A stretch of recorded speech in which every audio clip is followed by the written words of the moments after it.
இப்போ தமிழ்நாட்டில் சட்டம் ஒழுங்கு சரியாக இல்லை அப்படின்னு சொல்லி எதிர்கட்சி குற்றம் சாட்டுறாங்க. இப்போ நீங்கள் இருக்க அந்த பகுதியில் வந்து சட்டம் ஒழுங்கு எந்த அளவு இருக்குது, இங்கே எப்படி இருக்காங்க? சட்டம் ஒழுங்கு இவ்வளவு கேவலமாக இல்லை.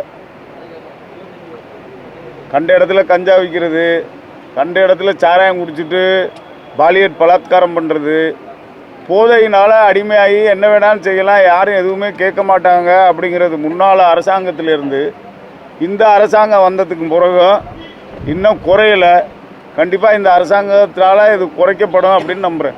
இந்த சாராய வருமானத்தினால தான் அரசாங்கத்தை ஓட்ட முடியும் அப்படிங்கிற ஒரு நிலைப்பாடு மாறி போதை இல்லாத ஒரு தமிழகம் உருவாக்கப்பட வேண்டும். அந்த வருமானத்தை வேறு இதில் ஏற்படுத்திக்கிறங்க அரசாங்கம். அந்த திறமை உங்களுக்கு வேணும்ல. சாராயத்தை விற்று மனுஷனை கொண்டு போதையினால் எல்லா லா அண்ட் ஆர்டர் ப்ராப்ளம் வந்துக்கிட்டே தான் இருக்குது. அது குறையாது. போதை இல்லாத ஒரு தமிழகம் உருவாக்க வேண்டும். இந்த அரசாங்கம் அதுக்கு ஒத்துழைக்க வேண்டும், அதுக்கு முன் வர வேண்டும். சார், தமிழக ஆட்சியாளர்கள் வந்து தொடர்ச்சியாக நீட் தேர்வுக்கு எதிராக குரல் எழுப்பிட்டு இருக்காங்க. இது குறித்து உங்களோட கருத்து என்ன சார்? நீட் தேர்வு என்பது இது வந்து ஒரு மருத்துவம், ஒரு உயிரை காப்பாற்றக்கூடிய ஒரு துறை.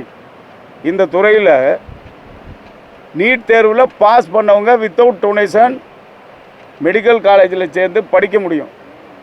இந்த மெடிக்கல் காலேஜ் டொனேஷன்லாம் 20 லட்சத்துலேருந்து 60 லட்சம் 70 லட்சம் சில பேர் சொல்கிறாங்க. 1 கோடி ரூபா முன்னால் பணம் வாங்கிட்டு இருந்தாங்க நீட் தேர்வுக்கு முன்னால்.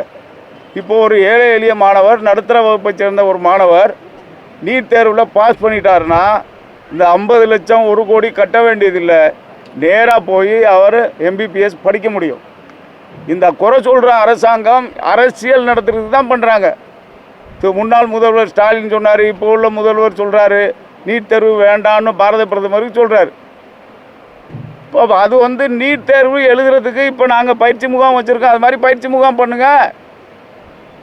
எந்த மாணவர்களும் நீட் தேர்வில் பாஸ் பண்ணி மெரிட்டோடு போய் டொனேஷன் இல்லாமல் MBBS டாக்டர் ஆக்குங்க. அதுக்கு அரசாங்கம் உதவணுமா உதவக்கூடாதா? அதை செய்யுங்க. இப்போ விஜயோட தாக்கம் தமிழ்நாட்டில் இருக்கா, மும்பையிலையும் இருக்குமா? விஜயோட தாக்கம் மும்பையில் இல்லை.